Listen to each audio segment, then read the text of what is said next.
Does Chad embrace the thoughts of Ted Kaczynski? Unequivocally embrace.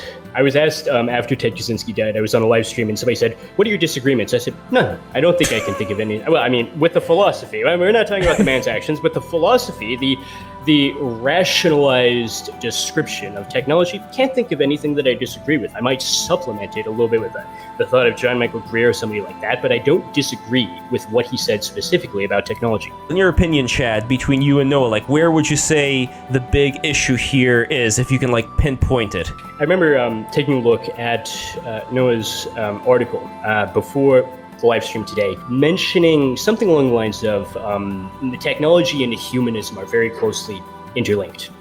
Would you say that's kind of a fair way to describe it?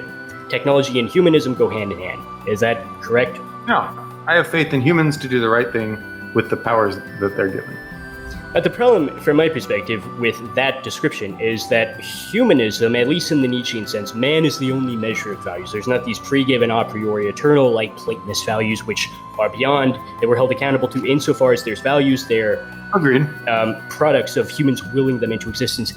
I think that might have been truer at, say, the time that someone like Immanuel Kant was writing, and it was still possible for humans to exercise the kind of really creative work that you saw with, say, art or philosophy, etc. It's not really true anymore, precisely because all of those really creative impulses in which man really creates new values out of nowhere, those are all of the things which technology has been naturally selecting against. And even people who are professional thinkers, literally within Hollywood, can't have any original ideas. All they can do is either create the 10th sequel to a franchise started decades ago, or they can remake, in the most, almost like intentionally trying to sour your memories of it, a classic film like the Snow White film upcoming with Rachel Zegler. It's almost like they're trying to take everything that actually worked in the first production and simply negate it, almost just to get the lulz, almost trying to just troll the audience into provoking them into anger.